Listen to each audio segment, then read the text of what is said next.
Hello friends, welcome to assistant professor BEd and education. दोस्तों, आज हम बात करने जा रहे हैं भारत के एक ऐसे क्रांतिकारी की जिन्होंने न केवल भारत माता को गुलामी की बेड़ियों से मुक्त करने में अपनी अग्रिम भूमिका अदा की,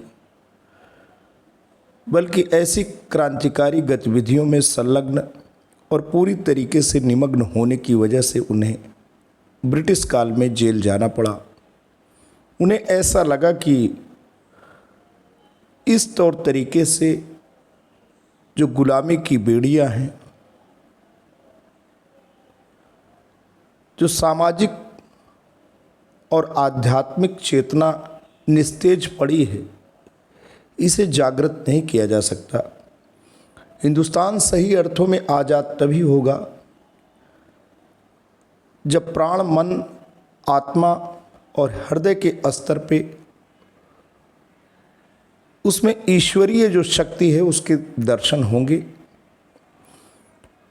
और जो हमारी आध्यात्मिक चेतना और विरासत है उससे जब हम जुड़ पाते हैं तो सही अर्थों में हम क्रांतिकारी हो पाते हैं। आइए दोस्तों, महर्षि अरविंद घोष जो कि क्रांतिकारी से महान योगी बने, उनका ये अनोखा सफ़र, उसकी एक दास्ता और उनके द्वारा प्रतिपादित शिक्षा दर्शन का हम बहुत ही संक्षिप्त सारगर्भित एक अध्ययन आपके समक्ष प्रस्तुत करने जा रहे हैं। दोस्तों, assistant professor BEd and education आपका अपना चैनल है और शिक्षा विषयक परीक्षापयोगी जानकारी आपको इस चैनल के माध्यम से प्रदान की जाती है। तो अगर आप पहली बार जुड़ पा रहे हैं तो इसे लाइक, शेयर और सब्सक्राइब करें। बिना देर किए आते हैं, पूरी की पूरी बातें आपको बताते हैं। महर्षि अरविंद घोष का जीवन एक क्रांतिकारी राष्ट्रवादी से महान आध्यात्मिक योगी बनने की एक अद्भुत यात्रा है। उनके जीवन को मुख्य रूप से 3 चरणों में समझा जा सकता है। प्रारंभिक जीवन और शिक्षा। महान योगी महर्षि अरविंद का जन्म 15 अगस्त 1872 को कोलकाता, पश्चिम बंगाल में हुआ। शिक्षा। इनके पिता डॉक्टर कृष्णधन घोष उन्हें पूर्णतः पश्चिमी सभ्यता में ढालना चाहते थे। महज 7 वर्ष की आयु में इस उद्देश्य की पूर्ति के लिए उन्हें इंग्लैंड भेज दिया गया। शैक्षणिक उपलब्धि। उन्होंने कैम्ब्रिज विश्वविद्यालय से शिक्षा प्राप्त की और ICS, तब IAS, जो जिन्हें आज इंडियन एडमिनिस्ट्रेटिव सर्विस बोला जाता है, अंग्रेज़ों के ज़माने में इसे ICS, इंडियन सिविल सर्विस बोला जाता था, उस परीक्षा को उन्होंने उत्तीर्ण किया। लेकिन घुड़सवारी की परीक्षा में स्वेच्छा से शामिल न होकर वे जानबूझकर इस सेवा से बाहर हो गए, क्योंकि वे ब्रिटिश सरकार की सेवा नहीं करना चाहते थे। क्रांतिकारी और राजनीतिक जीवन की बात करें तो 1893 से इनका ये क्रांतिकारी और राजनीतिक जीवन का एक समयावधि है। भारत वापसी। 1893 में भारत लौटकर उन्होंने बड़ौदा रियासत में विभिन्न प्रशासनिक और शैक्षणिक पदों पर कार्य किया। स्वतंत्रता संग्राम में भारतीय राष्ट्रीय कांग्रेस के गर्म दल के सक्रिय नेता बने। उन्होंने वंदे मातरम पत्रिका का संपादन किया और अपने ओजस्वी लेखों से युवाओं में राष्ट्रभक्ति का संचार किया। अलीपुर बम कांड से दोस्तों इनका नाम जुड़ा। 1908 में उन्हें अलीपुर बम कांड के सिलसिले में जेल भेज दिया गया। जेल में बिताया गया 1 वर्ष उनके जीवन का टर्निंग पॉइंट साबित हुआ, जहां उन्होंने गहन आध्यात्मिक अनुभव प्राप्त किए। आध्यात्मिक जीवन की जो शुरुआत है 1910 से 1950 तक, जब तक कि आपने अपनी इस देह को समाप्त नहीं किया और जब तक कि आप पूरी तौर तरीके से मुक्त नहीं हो गए, तब तक आपकी ये साधना, ये तपस्या और यौगिक जीवन से लोगों को अनुप्राणित करने की जो अदम्य चेष्टा है वो चलती रही।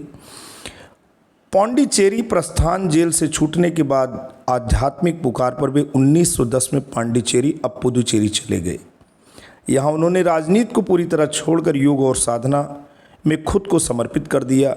श्री अरविंद आश्रम। 1926 में उन्होंने श्री अरविंद आश्रम की स्थापना की। उनकी आध्यात्मिक सहचरी मीरा अल्फासा, जिन्हें द मदर या माता जी कहा जाता है, ने इस आश्रम के प्रबंधन में महत्वपूर्ण भूमिका निभाई। प्रमुख रचनाएं जो बड़ी ही महत्वपूर्ण और परीक्षा में प्रश्न भी इनसे आते हैं, उन्होंने द लाइफ डिवाइन, जो कि इनकी आत्मकथा है, सावित्री और एसेज ऑन द गीता जैसे कालजयी ग्रंथों की रचना की। महाप्रयाण 5 दिसंबर 1950 को उन्होंने अपने शरीर को त्यागा। महत्वपूर्ण जो इनका क्षेत्र रहा दोस्तों, उसके बारे में बात करें। जो दर्शन है जिस पर महर्षि बात करते हैं, वो पूर्ण द्वैतवाद और अतिमानस की अवधारणा पर आपने काम किया, और इसको कैसे प्राप्त करना है, इसको योग के माध्यम से, पूर्ण योग, इंटीग्रल योगा के माध्यम से प्राप्त किया जा सकता है। और आपका उपनाम, जिस उपनाम से आप जाने जाते रहे, आधुनिक भारत के पैगंबर और क्रांतिकारियों के प्रेरणा स्रोत। अरविंद घोष जी का मानना था कि भारत का उदय केवल राजनीतिक स्वतंत्रता के लिए नहीं बल्कि पूरे विश्व को आध्यात्मिक राह दिखाने के लिए आवश्यक है। अब महर्षि अरविंद के शिक्षा विषयक अवधारणा के बारे में जानते हैं। महर्षि अरविंद घोष का शिक्षा दर्शन उनके समग्र पूर्णाद्वैत दर्शन पर आधारित है। उनके अनुसार शिक्षा केवल जानकारी एकत्र करना नहीं है बल्कि मानव की अंतर्निहित शक्तियों को जगाना और उसे अतिमानस की ओर ले जाना। उनके शिक्षा दर्शन के मुख्य स्तंभ निम्नलिखित हैं। शिक्षा का अर्थ पूर्ण शिक्षा, इंटीग्रल एजुकेशन। अरविंद घोष के अनुसार शिक्षा ऐसी होनी चाहिए जो बालक के व्यक्तित्व के 5 पक्षों का विकास करे। अभी 5 पक्ष क्या है? शारीरिक यानी फिजिकल, शरीर को स्वस्थ और शक्तिशाली बनाना। दूसरा प्राणिक, वाइटल, भावनाओं और इंद्रियों पर नियंत्रण रखना। तीसरा मानसिक, मेंटल, बुद्धि और तर्क शक्ति का विकास। चौथा दोस्तों बहुत ही इम्पॉर्टेंट है, इसे अंतरात्मिक यानी साइकिक बोलते हैं, अंतरात्मा की आवाज़ को सुनना। और 5वां है आध्यात्मिक यानी स्पिरिचुअल, दिव्य चेतना से जुड़ना। शिक्षा के 3 सिद्धांत आपके द्वारा प्रतिपादित किए। उन्होंने शिक्षकों और अभिभावकों के लिए 3 क्रांतिकारी सिद्धांत दिए। पहली जो महत्वपूर्ण बात है वो ये है, कुछ भी सिखाया नहीं जा सकता, नथिंग कैन बी टॉट। शिक्षक केवल एक पथ प्रदर्शक या सहायक यानी फैसिलिटेटर है। वह ज्ञान देता नहीं बल्कि बालक के भीतर छिपे ज्ञान को बाहर निकालने में मदद करता है।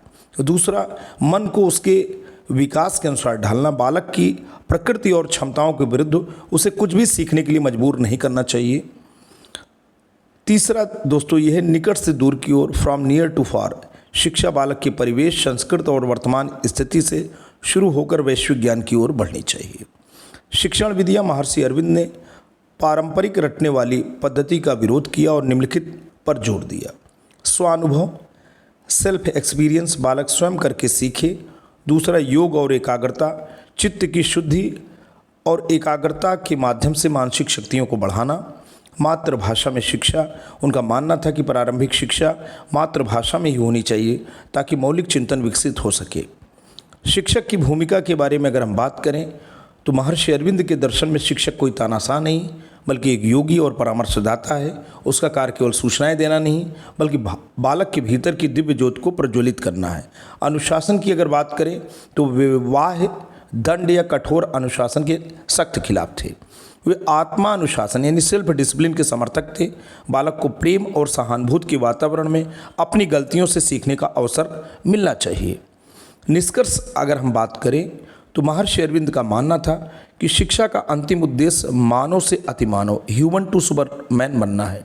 उनकी पूर्ण शिक्षा इंटीग्रल एजुकेशन प्रणाली आज भी पुदुचेरी स्थित श्री अरविंद अंतर्राष्ट्रीय शिक्षा केंद्र में प्रभावी रूप से लागू है। अब इस आश्रम के बारे में हम बात बताते हैं आपको। जो महर्षि अरविंद का आश्रम है, इस आश्रम की औपचारिक स्थापना 24 नवंबर 1926 सिद्ध दिवस को हुई थी। हालांकि महर्षि अरविंद 1910 से ही पांडिचेरी में रह रहे थे, लेकिन आश्रम का व्यवस्थित रूप 1926 में बना। अन्य नाम और पहचान, इसे मुख्य रूप से श्री अरविंद आश्रम के नाम से ही जाना जाता है। इसे कभी कभी आध्यात्मिक साधना के केंद्र के रूप में योग आश्रम भी कहा जाता है। इससे जुड़ी एक और महत्वपूर्ण जगह ऑरोविल है, जिसे सिटी ऑफ डॉन या भोर का शहर कहा जाता है। ऑरोविल एक प्रायोगिक नगर है जिसकी स्थापना माता जी ने 1968 में की थी, जो आश्रम से अलग है लेकिन उसी विचारधारा से प्रेरित भी है। प्रबंधन, शुरुआत में इसका प्रबंधन पूरी तरह से महर्षि अरविंद की आध्यात्मिक सहचरी मीरा अल्फासा जिन्हें द मदर या माता जी कहा जाता है, के हाथों में था।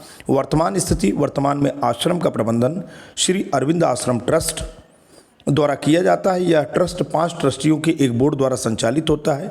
यह एक स्वायत्त संस्था है जो आश्रम की सभी गतिविधियों, आवास और प्रकाशनों की देखरेख करती है। आश्रम की विशेषता, यह कोई पारंपरिक आश्रम नहीं है जहां संन्यास पर जोर दिया जाता हो।